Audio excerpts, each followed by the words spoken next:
చాలా ఉన్నాయి. మరి వీళ్ళందరికీ హైడ్రా పనికిరాదా? వీళ్ళకేమో నెలల పాటు సమయం ఇస్తూ సామాన్యులకేమో ఇమీడియట్గా కొల్లగొడుతూ వాళ్ళకి హైడ్రా వేరే దారి చూపించక, వేరే ఇల్లు కూడా కేటాయించకుండా, వేరే భూమి గవర్నమెంట్ ఎక్కడ కేటాయించకుండా నిర్దాక్షిణంగా వాళ్ళ బతుకుల రోడ్ల మీదకి ఇరుస్తే డెఫినెట్గా వాళ్ళ తరపున ఎవరో ఒకరు మాట్లాడాలి.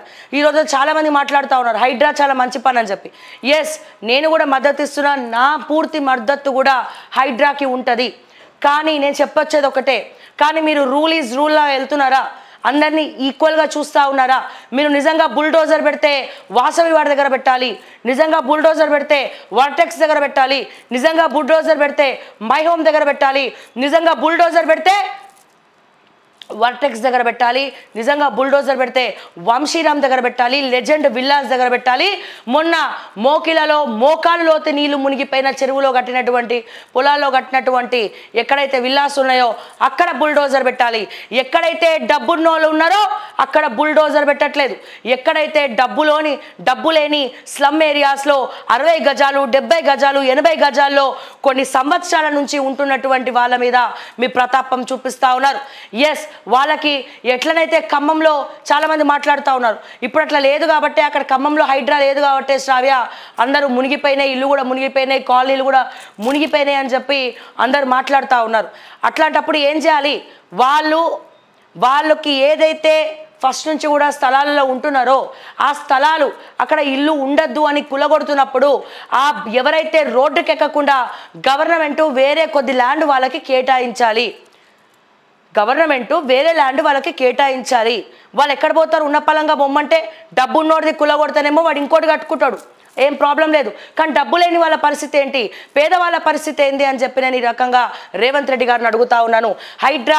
హైడ్రా డబ్బున్నోళ్ళ మీద మీ ప్రతాపం చూపించండి, డబ్బు లేని వాళ్ళకి వేరే ఇల్లు చూపించండి, డబుల్ బెడ్రూమ్ అన్న వాళ్ళకి ఇవ్వండి అని చెప్పి నేను అడుగుతున్నటువంటి ఈ దీంట్లో మరి ఎటువంటి తప్పిదం లేదు. ఎందుకంటే అందరికి కూడా తెలుసు, ఒకవేళ ముఖ్యమంత్రి గారి ఇల్లు చూపించినందుకు నా మీద కేసులు పెట్టినా నేను చాలా సంతోషంగా స్వీకరిస్తాను. ఇక దేనికైనా సిద్ధం. వాళ్ళు కేసులు పెట్టినా, డిఫమేషన్ నోటీసులు పంపించినా, ఎందుకంటే లా అండ్ ఆర్డర్ లీగల్గా ఒకవేళ ఎదుర్కొనే పరిస్థితే వస్తే గనక 200 ఇప్పుడు రేవంత్ రెడ్డి గారు గేట్ ఓపెన్ చేసి లేకపోతే ఏది డ్రోన్ ఎగిరేసినట్టు నేనేం డ్రోన్ ఎగిరేయలేదు, రేవంత్ రెడ్డి గడప దొక్కలేదు, రేవంత్ రెడ్డి గేట్ కూడా టచ్ చేయలేదు. రేవంత్ రెడ్డి గారి ఇల్లు రెడ్లకుంట చెరువులో ఉంది. నేను రెడ్లకుంట్ల చెరువుకు పోయినా 200-300 మీటర్ల దూరం నుండి మేము కంటెంట్ చేయడం జరిగింది. సో అయినా సరే వాళ్ళు మాకు పంపిస్తే వాళ్ళే ఎదుర్కోవాల్సి వస్తుంది ఏదైనా లీగల్ సమస్యలు. నాకైతే ప్రాబ్లం లేదు. ఒకవేళ దేనికైనా సిద్ధం. జైల్లో కూర్చోబెడితే కూడా నేను హ్యాపీగా స్వీకరిస్తూ నేను కూర్చుంటా అని చెప్పి నేను మరొకసారి తెలియజేస్తూ ఈరోజు సాయంత్రం సరిగ్గా 4 గంటలకు ఎక్స్క్లూజివ్గా ఓకే టీవీలో లైవ్ రాబోతోంది రెడ్లకుంట చెరువులో మన రెడ్డి గారి ఇల్లు. మరి చూడొచ్చు. అండ్ అలాగే రంగనాథ్ గారికి కూడా నేను లింక్ పంపిస్తా. మరి ఎట్లనో ఇప్పుడు తెలంగాణ రాష్ట్ర వ్యాప్తంగా నేను చెప్పేది ఏంటంటే, తెలంగాణ రాష్ట్ర వ్యాప్తంగా హైడ్రాకి పవర్స్ వచ్చినాయి కాబట్టి ప్రతి ఒక్క జిల్లాకి కూడా హైడ్రా పోవాలని ముఖ్యమంత్రి గారు చెప్పారు. కాబట్టి ముందుగా ముఖ్యమంత్రి గారి నియోజకవర్గం నుండే హైడ్రా విజృంభించాలి, ముఖ్యమంత్రి గారి ఇంటి నుంచే అన్ని కూడా మొదలు పెట్టాలని చెప్పి మనస్ఫూర్తిగా నేను రంగనాథ్ గారిని కోరుకుంటా ఉన్నాను. అయితే కొంతమంది ఉన్నారు, వాళ్ళు ఏం చేస్తారంటే పిచ్చి పిచ్చి కమెంట్లు పెడతా ఉంటారు. సబ్జెక్ట్ మీద మాట్లాడే అవగాహన ఉండదు. నేను చాలామందికి కమెంట్స్ రూపంలో కూడా నేను రిప్లై ఇవ్వడం జరిగింది. సో వాళ్ళు చెంప మీద కొడితే తిరిగి కొట్టు అని చూపించే టైపు నేను కాదు, లేదా ముక్కు తుడుచుకుంటూ ఏడ్చుకొని కూర్చునే టైప్ నేను కాదు. సో తిరగబడతా, తిరిగి నా సెల్ఫ్ రెస్పెక్ట్ని కాపాడుకుంటా. జర్నలిస్టుల మీద, మహిళల మీద అనేక రకమైనటువంటి అడ్డమైన కమెంట్లు పెడితే తస్మాత్ జాగ్రత్త అని చెప్తా ఉన్నాను. నేను నా పని నేను చేసుకుంటా పోతా ఉన్నాను. గతంలో బీఆర్ఎస్ యొక్క సమస్యలు, బీఆర్ఎస్ నుండి వచ్చినటువంటి సమస్యలు కూడా నేను చూపించడం జరిగింది. ఇప్పుడు కాంగ్రెస్ పాలన గురించి ప్రజల పక్షాన కూడా మాట్లాడుతూ ఉన్నాను.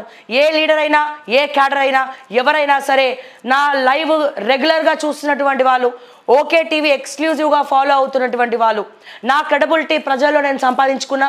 అందుకే కొద్దో గొప్ప అమ్మవారి దయ వల్ల, అమ్మవారి ఆశీస్సులతో నాకున్నటువంటి పేరు సమాజంలో దేవుడు మంచి పేరే ఇచ్చినాడు.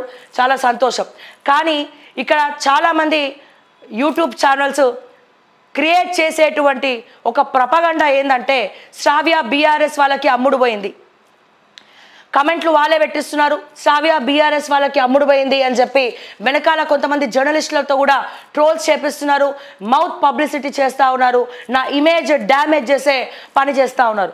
ఒకవేళ నిజంగానే శ్రావ్య బీఆర్ఎస్కి అమ్ముడు పోతే మరి కేటీఆర్ ఇంకా మేము హైకోర్టులో కేసులతో ఫైట్ చేస్తూ ఉన్నాము, మరి ఇంకా బీఆర్ఎస్ వాళ్ళు మమ్మల్ని శత్రువులుగానే ఎందుకు చూస్తారు, ఇంకా బీఆర్ఎస్ వాళ్ళ గురించి శ్రావ్య ఎందుకు మాట్లాడుతుంది? నాట్ ఓన్లీ బీఆర్ఎస్, బీజేపీలో కొండా విశ్వేశ్వరరెడ్డి గారి ఆస్తులు ఏదైతే ఏవీ కాలేజ్ ట్రస్ట్ నిధుల రూపంలో డైవర్ట్ చేసినారు అండ్ అలాగే